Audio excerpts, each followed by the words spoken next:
percaya firman-Mu berkuasa. Kami percaya firman itu adalah Tuhan sendiri, dan kami percaya Engkau sanggup mengubah seluruh kehidupan kami.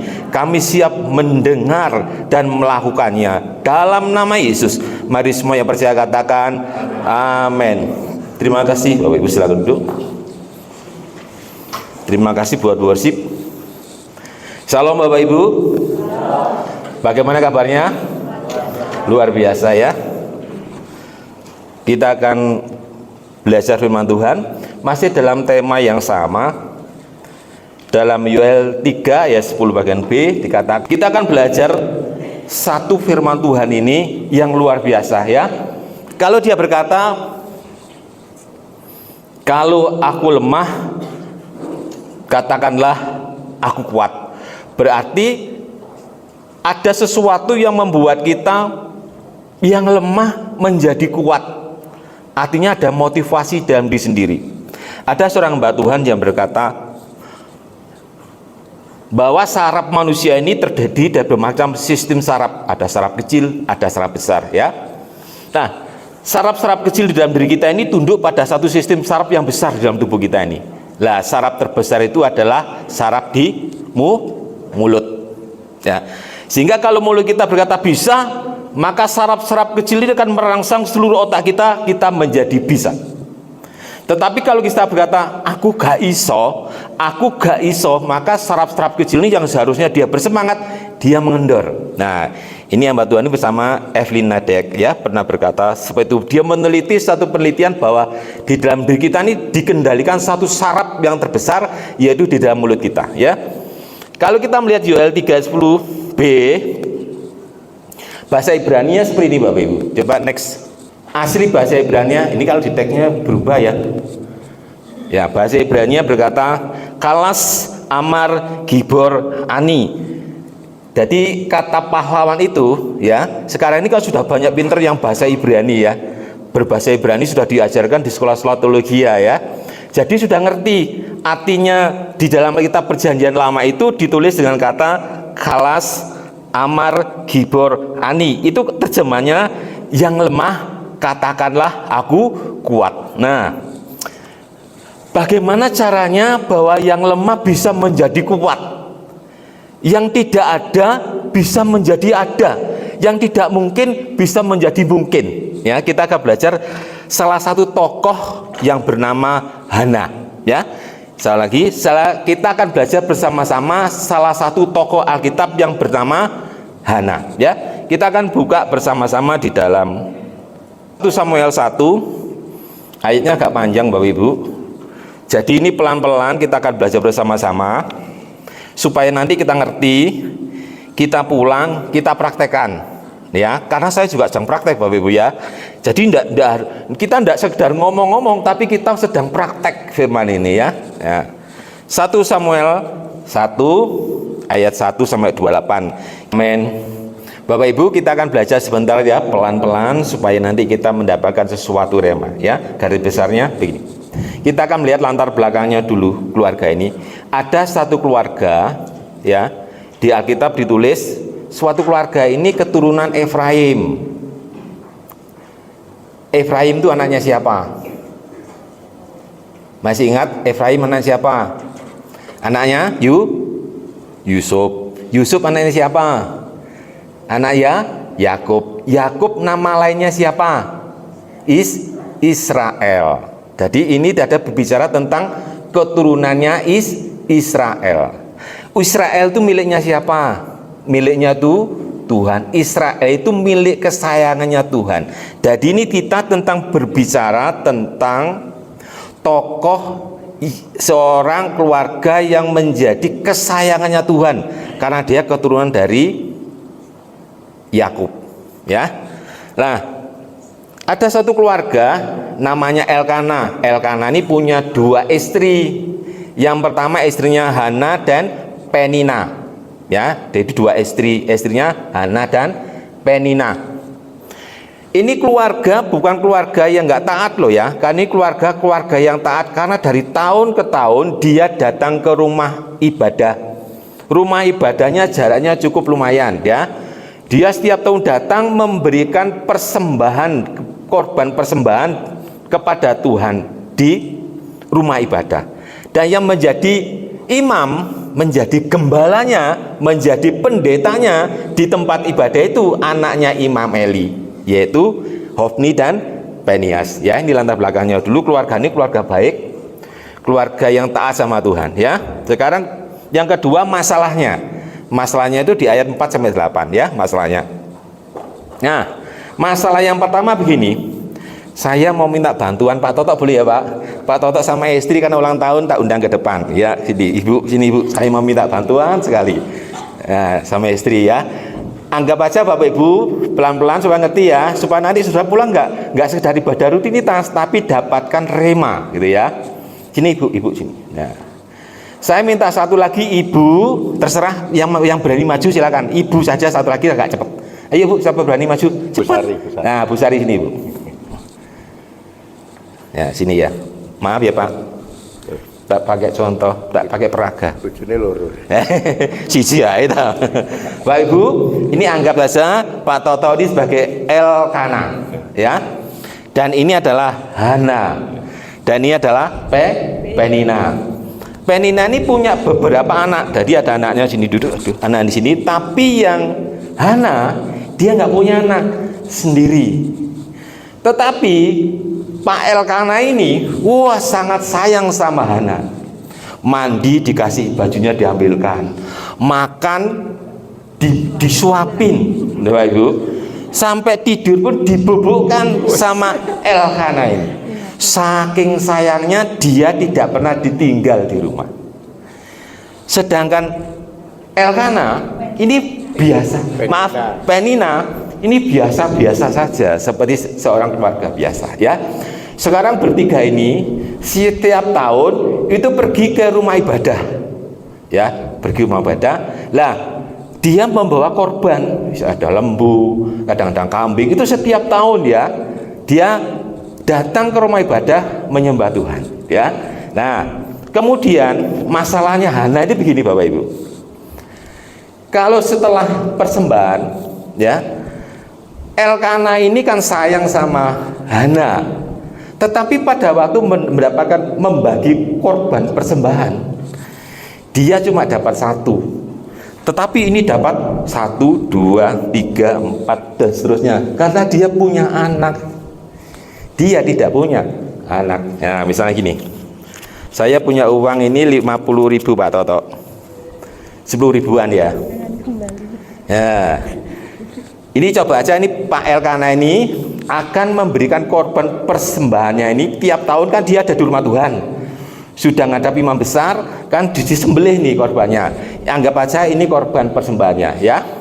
Istri yang dicintainya aturannya itu cuma dapat satu karena dia nggak punya anak, kasih satu Pak. Nah, sedangkan Penina anaknya banyak. Dia ini antara 4, kasih Pak 4. Itu 4 satu dulu. 1, 2, 3, 4. Istri yang disayangi cuma dapat 1. Yang biasa dapat 4. Saya mau tanya ini Bapak Ibu. Adil nggak Pak Toto? Adil nggak Pak Toto? Nggak adil. Lawang ini sing disayangi kok dapat 1. Yang dicintai harus dapat berapa? Lebih banyak karena dicintai. Tapi kenyataannya yang biasa-biasa sebagai istri biasa, dia dapat lebih karena dia punya anak, Tapi kalau Hana ini, walaupun dicintai oleh Pak Elkana, dapatnya 1. Ibu misalnya dari Hana misalnya, cemburu nggak? Dia kok dapat banyak, kayak dapat 1. Iya. Cemburu Bu. Mary. Padahal dia yang dikasih. Problemnya di mana Pak? Hana ini tetap menerima 1, walaupun dicintai. Alasan apa? Dia sadar bahwa dia tidak punya anak. Mau dibagi ke siapa lagi? Dia nggak punya cuma 1. Sedangkan dia bisa melahirkan anak-anak lagi. maka dibagi lebih dari 1. Kok cuma 10? Ya dikasih 10. Ini cuma 4 ya. Nah, paham dari sini Bu ya? Nah, kembali terima kasih Pak Tok, bawa aja uangnya. Uangnya Pak Bu.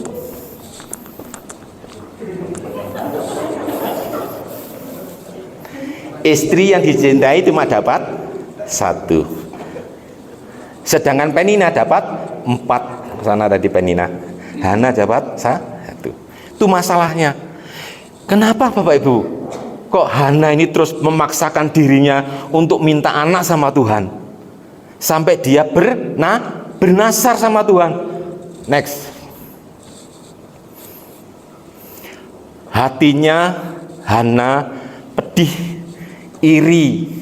Karena Elkana ini ngasih cuma 1, cuma 10.000. Sedangkan yang marunya dikasih 40.000.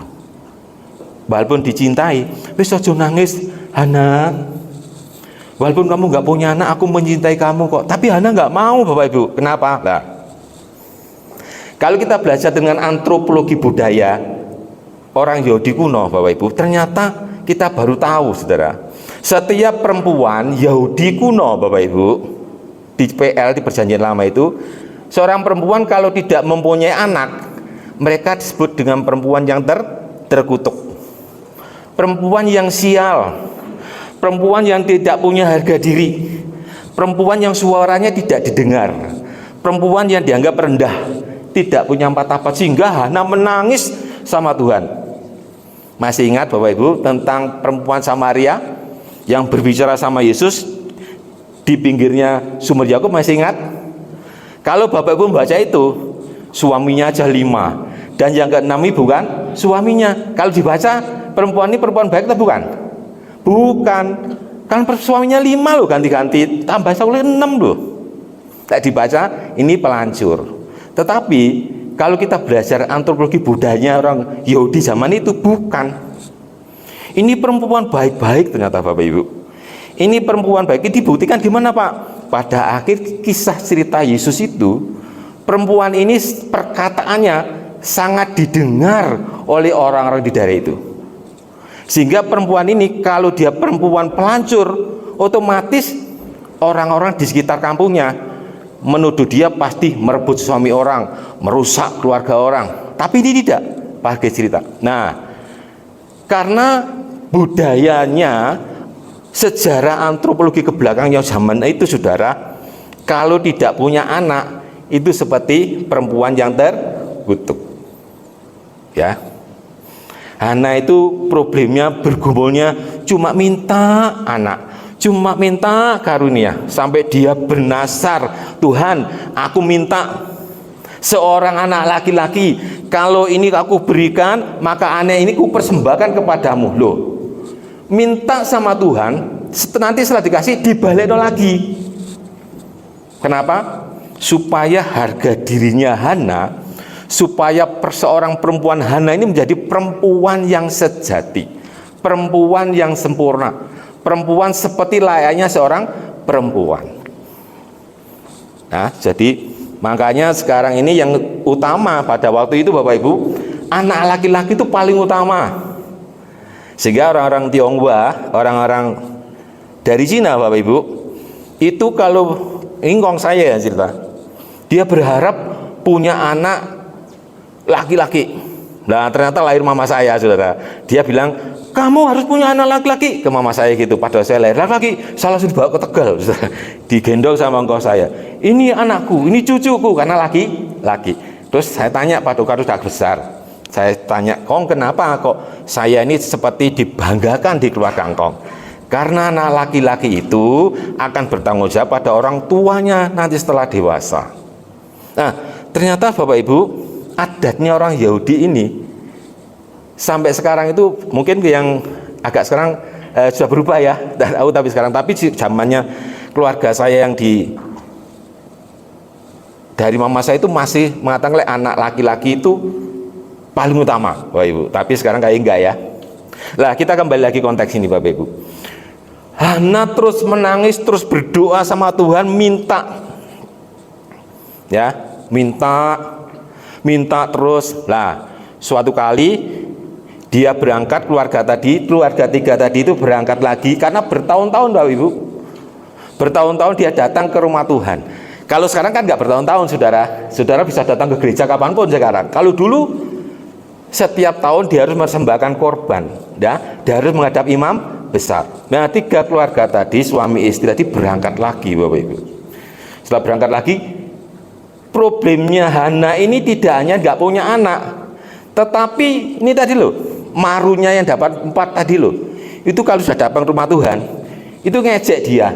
Hei perempuan mandul, hei perempuan terkutuk, hei perempuan rendahan, hei perempuan. Nah ini marunya terus berbicara, terus membakar, terus mengecek, menjelek-jelekan, memaki-maki Hana. Hana menangis, Hana nggak mau makan, saudara. Suatu saat Hana berdoa di situ, doa seperti orang mabuk, komat kambing nggak keluar suaranya. Terus ngomong tentang masalahnya kepada Tuhan. Dia ngomong problemnya kepada Tuhan. Aku minta anak Tuhan, dan seterusnya dan seterusnya. Bapak Ibu, sampai Imam Eli melihat, dikira Hana itu mabuk. Ya, dia datangi Hana. Hana bercerita kepada Imam Eli. Akhirnya Imam Eli cuma berkata, percayalah, apa yang kau percaya pasti Tuhan akan memberikannya. Bapak Ibu, singkatnya, Hana ini membawa permasalahannya tidak bertengkar kepada marunya, tidak ngamuk-ngamuk sama Penina, tidak minta keadilan sama Elkana suaminya, enggak. Hana tadi kan sabar ya, dia cukup dengan bunga tadi itu, dia enggak marah-marah sama sama Pak Elkana, sama Pak Toto enggak marah-marah, dia enggak maki-maki Pak Toto, enggak minta keadilan sama Pak Toto loh tadi. Bu Erning itu terima saja. Bu Sari terus ngejei terus nang Pak Bu istrinya Pak nang Bu Erning ya saudara. Tadi tak ceritakan itu ya, di Indonesia kan gitu. Tapi Bu Erning ini datang kepada Tuhan, menangis membawa ejekannya dari Bu Sari. Tuhan, aku minta Tuhan dengarkan, ya. Itu kalau diterjemahkan Indonesianya ya, harus pakai itu tadi supaya saudara gampang ngerti. Nanti kalau Elkana Hana agak bingung, ya. Dia tidak komplit loh saudara sama Pak Toto, Bu Erning ini cuma menangis kepada Tuhan, membawa masalahnya kepada Tuhan, membawa problemnya kepada Tuhan, nangis terus menangis. Saudara, Hana setelah Imam Eli tumpang tangan memberkatinya, Hana sudah nggak nangis lagi. Ya, ayatnya terus tadi, ayah nggak nangis lagi, dan dia pulang, dia senang, dia terus makan. Karena Hana ini adalah orang yang percaya bahwa perkataannya Imam Eli adalah perkataan Tuhan, maka dia pulang dengan senyum. Ya, kalau kita lihat, coba dibaca lagi ya, dalam 1 Samuel 2:20, 1 Samuel 1:20, kita baca ya.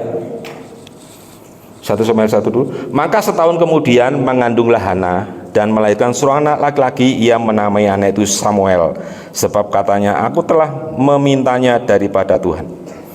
1 tahun kemudian Hana ini punya anak saudara, punya anak laki-laki. Nah itu anak yang didamba-dambakan, anak yang dirindukan, diberi oleh Tuhan. Jadi kandungannya yang mandul tadi dibuka sama Tuhan, diberikan seorang anak laki, namanya Samuel, ya. Setelah dia mendapatkan Samuel, dia mendapatkan seorang anak, maka Hana ini sudah tahu, dia sudah ingat bahwa dia sudah bernasar sama Tuhan, ya.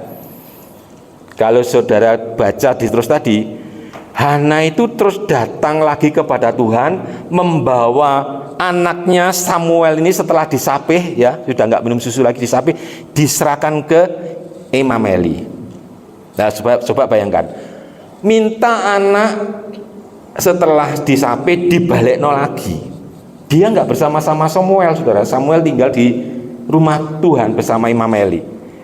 Tetapi karena yang diminta diberikan dan dia taat akan janji perkataannya tadi, maka Hana mendapatkan lagi anak 3 laki-laki, 2 perempuan. Ya, coba kita baca. Di 1 Samuel 2 ayat 21. Ya. 1 Samuel 2 ayat 21, Bapak Ibu catat aja, saya baca ya. 1 Samuel 2 21. Dan Tuhan mengindahkan Hana sehingga ia mengandung dan melahirkan 3 anak laki-laki dan 2 anak perempuan lagi. Sementara itu makin besarlah Samuel yang muda itu di hadapan Tuhan. Tadi ceritanya sudah jelas ya. Tadi masalah Hana, masalahnya sudah diejek sama marunya tadi, dihina sampai sakit hati, sampai tidak bisa makan. Itu diungkapkannya kepada Tuhan, minta keadilannya kepada Tuhan. Hana yang dirugikan, Hana yang diberlakukan dengan tidak adil dengan suaminya. Karena apa? Karena dia dicintai. Suaminya ngomong, aku mencintai kamu, aku sangat mencintai kamu, tapi dia dapatnya cuma 1, sedangkan yang lain dapat lebih dari 1. Kenyataannya seperti itu ya. Hana membawa masalahnya ini langsung kepada Tuhan, tidak minta komplain kepada suaminya, tidak komplain kepada marunya, tapi bawanya ke Tuhan. Ya, paham ya? Sekarang coba perhatikan. Pada waktu Hana, Elkana, dan Penina berada di rumah Tuhan, berada di gereja misalnya, sing jadi imamnya, yang jadi imam besarnya, Bapak Ibu tahu nggak imam besar? Imam besar ini tugasnya. Misalnya ya, misalnya Pak Edi ini berbuat dosa misalnya. Nah, Pak Edi harus datang bawa lembu atau kambing atau domba, tergantung besarnya dosa itu seberapa. Saya datanya ke imam besar. Imam besar dari sana sudah tahu, wah Pak Edi kayak dosa apa enggak gitu. Pada usah datang, yang diperiksa bukan dosa saya, tapi yang diperiksa adalah korban persembahan saya ini, lembunya, kambingnya diperiksa. Setelah selesai, dosamu diampuni. Tapi setahun, enak tahu imam besar itu. Imam besar masuk ke ruang Maha Kudus, ngobrolnya sama Tuhan. Umatnya ngobrolnya sama imam, tapi imam besar yang ngobrol sama umat, tidak so ngomong langsung sama Tuhan, ngomong sama imam besar. Nah itu imam besar itu punya jabatan seperti itu. Jadi imam besar itu wakilnya Tuhan. Lah sekarang kita lihat, perhatikan sama baik-baik ya. Semua buka kitab, belajar baik-baik ya. 1 Samuel 2 ayat 12 dan 17. Ya. Tak baca ya, dicatat tidak apa-apa. 1 Samuel 2 ayat 12. Adapun anak-anak lelaki Eli adalah orang-orang dursila. Mereka tidak mengindahkan Tuhan. 17. Dengan demikian sangat besarlah dosa kedua orang muda itu di hadapan Tuhan, sebab mereka memandang rendah korban untuk Tuhan. Ayat 22. Eli telah sangat tua apabila didengarnya segala sesuatu yang dilakukan anaknya terhadap semua orang Israel, dan bahwa mereka itu tidur dengan perempuan-perempuan yang melayani di depan pintu kemah pertemuan. 23. Berkatalah ia kepada mereka, mengapa kamu melakukan hal-hal yang begitu, sehingga aku dengar dari genap bangsa ini tentang perbuatan-perbuatanmu yang jahat. Imam besarnya ini keluarganya punya skandal, punya problem, punya permasalahan, suka korupsi, yo berzina, yo selingkuh. Nah, sekarang pertanyaannya, Bapak Ibu, misalnya Bapak Ibu beribadah di gereja ini, pelayan Tuhannya korupsi, pelayan Tuhannya ada yang selingkuh, ada yang berzina, apa yang saudara berbuat? Paling banyak gini loh, di luar, tapi sini nggak ada. Allah, pindah gereja, orang gereja-gerejaan, lawan dia ini khotbah, dia mimbar khotbah, buat ini dua ya korupsi. Tetapi Hana tidak loh. Hana sangat menghargai Imam Eli, Hana menghargai Penihas, Hana menghargai Hofni, Penihas itu suka berbuat cabul loh sama pelayan-pelayan di gereja. Tetapi Hana tidak, masih menghargai dia sebagai imam besar. Kenapa? Karena dia percaya bahwa hamba Tuhan itu, imam besar itu adalah wakilnya tidak ada hubungannya dengan Hana. Ini Tuhan, ini firman ngajari saudara dan saya, lihatlah jabatannya itu sebagai hamba Tuhan, wakilnya Tuhan. Siapapun pimpinan saudara, PKS saudara, pelayan Tuhan, saudara harus lihat bahwa dia adalah orang yang ditunjuk oleh Tuhan. Bukan urusan kita mengadili mereka.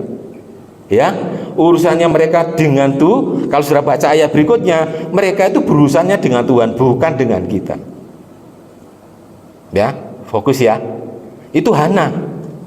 Hana tidak mempermasalahkan tentang siapa yang melayani dia, tapi yang ditunjuk di situ, yang dipercaya di situ adalah wakilnya Tuhan. Sekarang perhatikan, mengapa Hana tidak mempersalahkan keluarganya Imam Eli? Mengapa Hana tidak memandang keluarganya Imam Eli? Mengapa?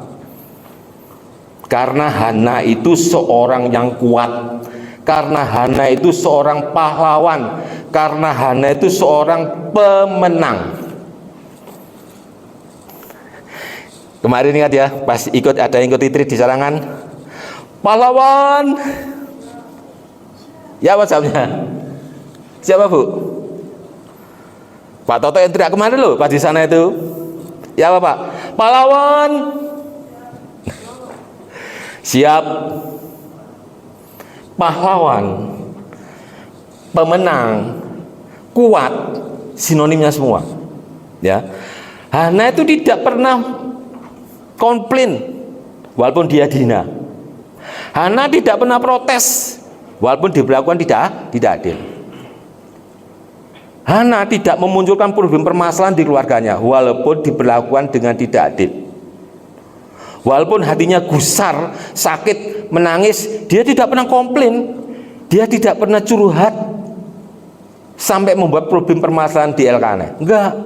Tapi di bawah semua sakit hatinya, di bawah komplainnya, di bawah perlakuan tidak adilnya kepada Tuhan. Pada waktu dia ngadep kepada Tuhan, harusnya hanya melihat rumah ibadahku ini akeh sing skandal. Tapi Hana tidak seperti itu. Hana tetap percaya bahwa yang ditunjuk itu sebagai imam besar adalah utusan Tuhan. Saat mereka ditumpang tangan, saya dulu gak mau loh Bapak Ibu. Pada waktu saya berada di Malang itu, saya maju pada waktu. Siapa yang sakit saya maju. Tapi pada waktu itu bukan pendeta yang KKR, saya minggir. Karena tumpang tangan majelis gereja, saya nggak mau. Tetapi gara-gara firman ini saudara, saya tidak melihat lagi. Pada waktu saya praktek saudara, di GBI KA, yang tumpang tangan saya ini, maaf loh, rohaninya mesti tinggi saya ditumpang tangan, mereka ditugaskan oleh gembalanya, saya tumpang tangan, saya mau, saya tetap taat. Kenapa? Karena mereka ditunjuk oleh gembalanya dan gembala itu adalah wakilnya Tuhan. Pada waktu saya nggak mau, saudara, menolak. Tapi Hana tidak. Pak, mengapa kok begitu Pak? Mosok kita harus nerima Pak? Mosok kita dimaki wong yang menengahi? Lah awak dhewe ku lho ya manusia, Pak. Si sakit loro ae. Saya tanya, siapa yang mau jadi pemenang? Angkat tangan sudah. Siapa mau jadi pemenang? Oh, semua loh jadi pemenang. Pak Tolo gak jadi berdoa kah? Orang yang menang artinya orang yang tidak pernah kalah. Yang lebih dari pemenang. Yang lebih dari pemenang tidak pernah kalah sama sekali loh ya. Siap ya jadi pemenang? Nah, bisa bantu saya Mas. 1 Korintus 6 ayat 7. 1 Korintus 6 ayat 7. 1 Korintus 6 ayat 7.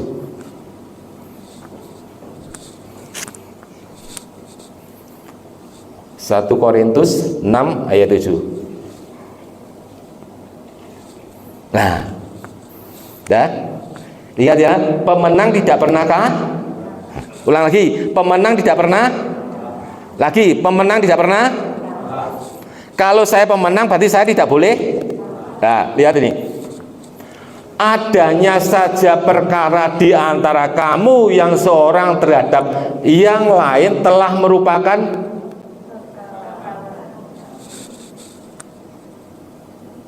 saudara dihina, saudara marah, menang atau kalah? Kalah. Kalau saudara ngaku pemenang, bener apa enggak?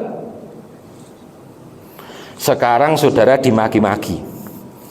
Oh lah kok, oh lah aku yo manungso. Lah kowe mbek aku lah dhuwur aku derajate. Menang kalah? Kalah. Adanya saja perkara di antara kamu yang seorang terhadap yang lain telah merupakan kekalahan lagi. Kekalahan bagi kamu. Mengapa kamu tidak lebih suka menderita apa? Ketidakadil. Adil enggak tadi? Pak Toto tadi. Gak adil, mosok sih dicintai dapat siji.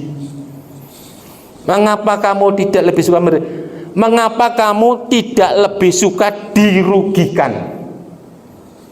Ada yang utang pada saudara, gak dikembalikan, saudara marah, menang kalah? Pak, utangnya akeh ya Pak. Lah gak tagih terus ya salah saudara kok ngutangi. Mau jadi pemenang? Mau jadi pemenang? Pak, ternyata sing aku pahlawan. Angel ya Pak. Hafalkan ya ayat ini. Tidak mudah loh Bapak Ibu. Bahkan saya sama istri ini menghadapi pembantu ini gitu. Saudara. Tapi kita Pak, kowe hamba Tuhan Pak. Yes. Pada waktu saya ke Malang, saudara, menghadapi kita ini pelan langsung was niki. Itu udah mau nguber. Pak. Hamba Tuhan loh. Oh iya sih. Namanya ini ayat ini latihan saudara. Gak bisa sekali loh. Gak bisa kita cuma pulang gereja besok. Gak bisa nih. Ini harus diingat berkali-kali. Kalau saudara dan saya mau jadi pemenang, nanti saudara akan dapat hadiah seperti Hana. Hana itu contohnya orang pemenang di Alkitab. Coba dikembalikan PPT-nya lagi ya, Mbak. PPT-nya lagi. Kita lihat bahasa aslinya. PPT-nya lagi. Nah, next. PPT-nya next. Nah, ini lihat.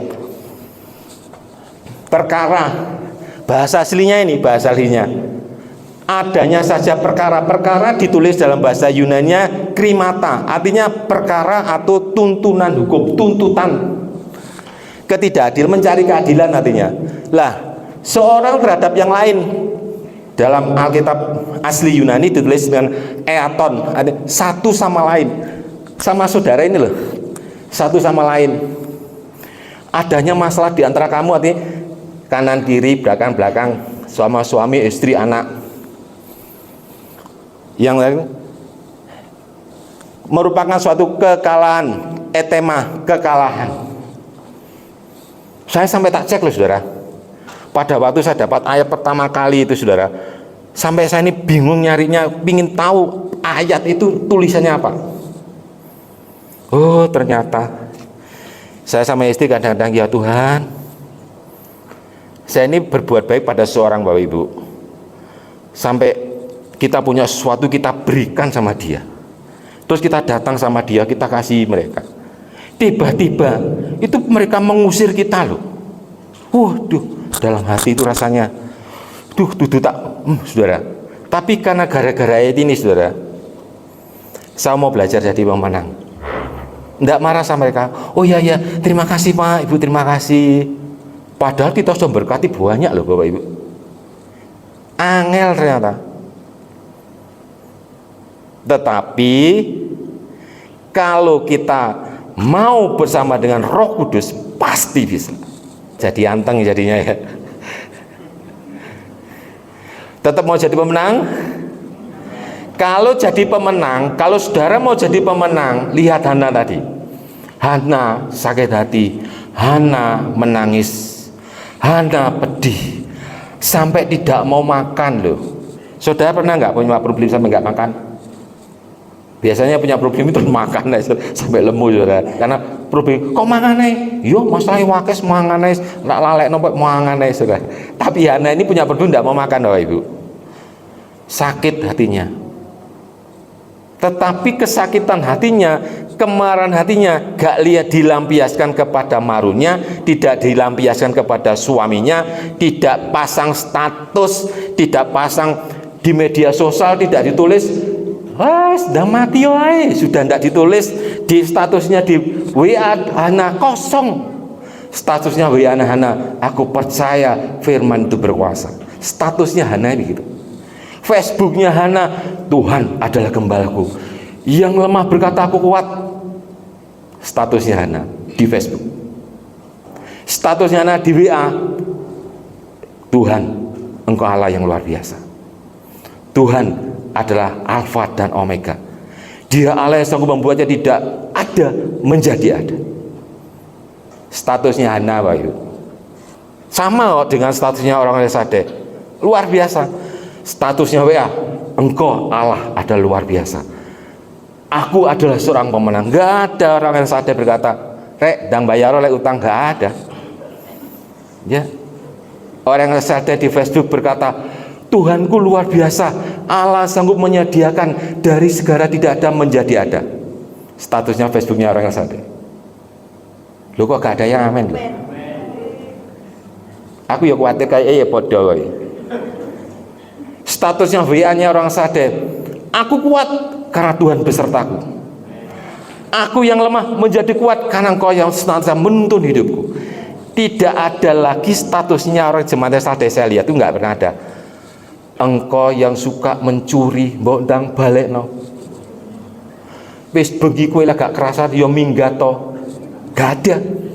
Itu orang di luar Sadek. Orang Sadek statusnya memperkenalkan Tuhan, memperkenalkan Yesus adalah Tuhan. Itu orang Sadek. Jemaat Sadek. Jemaat saya berkata, regone beras larang rek. Gak ada. Gak pernah lihat saya statusnya WA-nya jemaat Sadek. Masih mahal. Tuhan selalu mencukupi segala keperluanku. Loh, statusnya bagus tuh orang Sadek. Aku mau bilang ke Bu Ella loh, statusnya jemaat RSAD yang suri Bu, luar biasa. Ya, Pak, supaya Hana ini dari yang nggak punya, Hana itu tidak punya harga diri Pak, menjadi Hana yang sempurna.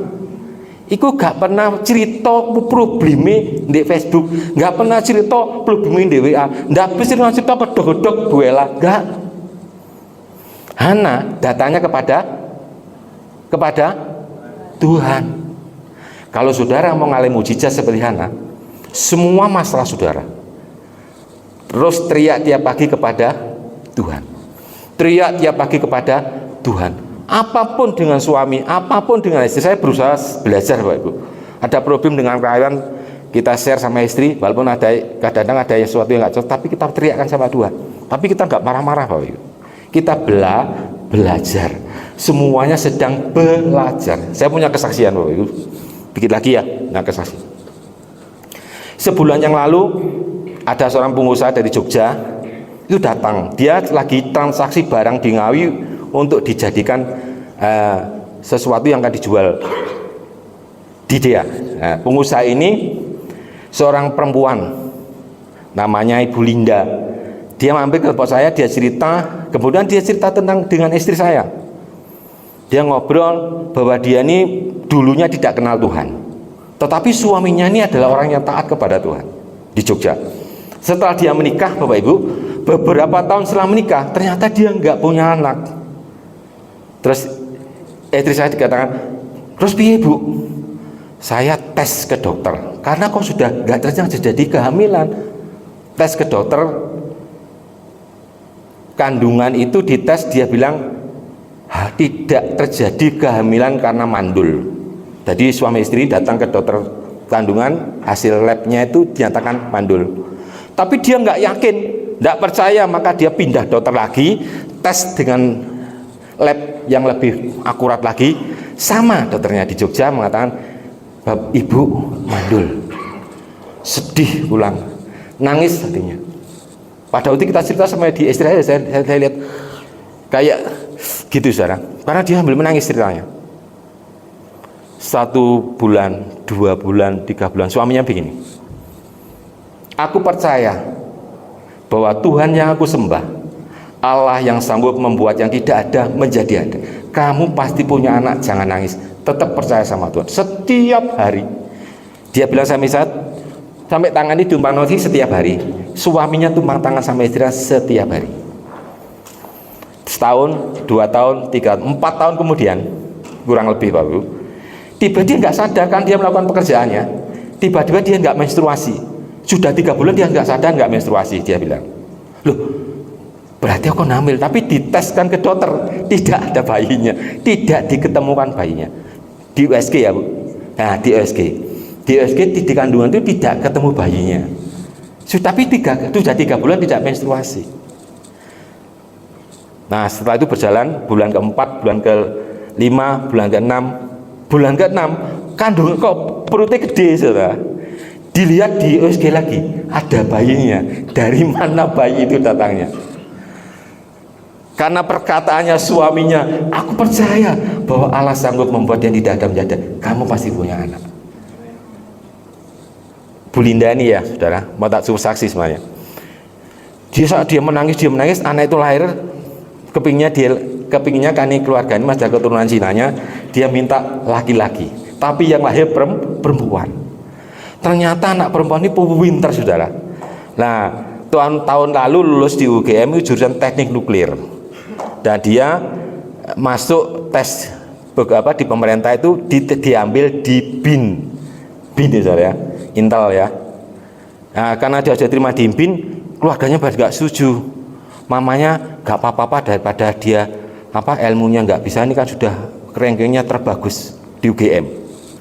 Tapi dia akhirnya nggak boleh karena kalau BIN nanti pasti hilang, dia bilang gitu. Nah sekarang anaknya ada di luar negeri.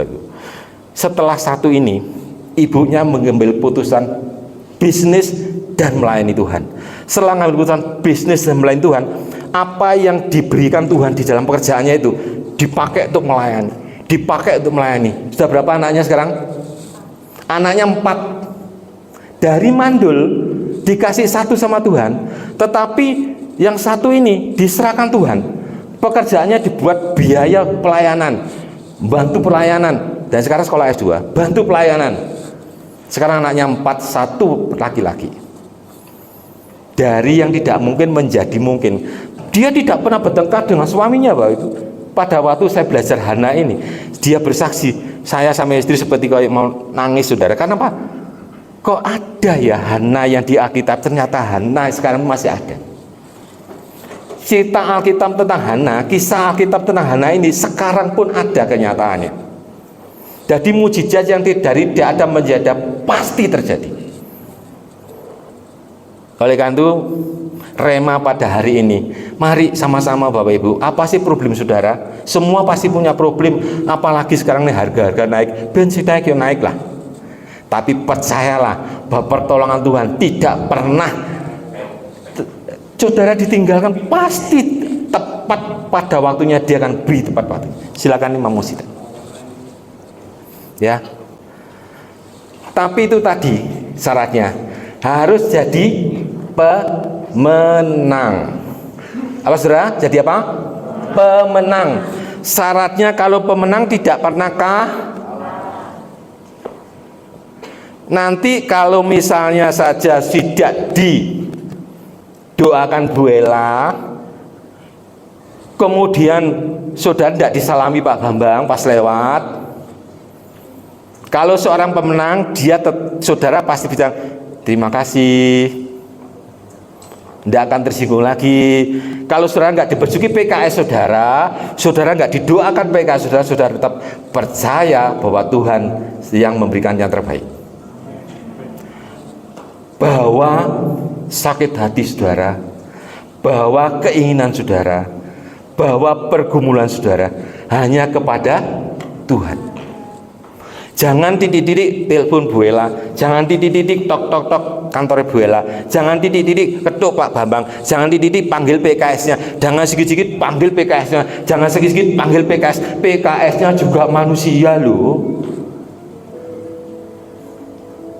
Tapi panggil tuh Bapak Ibu, saya bersaksi kalau Bu Ella ada di sini. Saya tidak pernah Bapak Ibu ketok-ketok Bu Ella, telepon Bu Ella, problemnya banyak di rumah saya. Apalagi ngurus karyawan banyak sekali mati. Problemnya saya nggak pernah ketok-ketok kecuali sekali pertama kali. Kenapa? Bu Ella sudah ngajari kita untuk langsung connect kepada Tuhan. Kenapa kita kok harus gedor-gedor Bu Ella? Kapan beliaunya istirahat? Kapan mereka belajarnya kepada Tuhan? Kapan mereka dapat rema dari Tuhan? Kalau kita rusui terus. Tapi jemaat LSD enggak. yang sore pasti ketok-ketoknya kepada tuh jemaat Tuhan yang sore ini. Saya percaya tidak kurusui Bella, nggak kurusui Pak Bambang, bahkan dia rela memberikan waktunya, rela memberikan uangnya, rela memberikan tenaga untuk kemuliaan nama Tuhan. Tidak repoti gereja lagi, tetapi saudara berbuat sesuatu untuk Tuhan. Ingat Hana, dari yang tidak mungkin, dari yang tidak punya apa-apa, dari yang tidak punya harga diri, tetapi karena dia percaya kepada Tuhan, dia tidak melihat siapa yang duduk jadi gembalanya, siapa yang duduk jadi gembalanya, siapa yang duduk jadi ngosing khotbah sopo. Hana tidak mikir, tetapi Hana melihat bahwa firman yang disampaikan itu adalah firman yang sanggup mengubah yang tidak mungkin menjadi mungkin. Saya undang saudara bangkit sama-sama.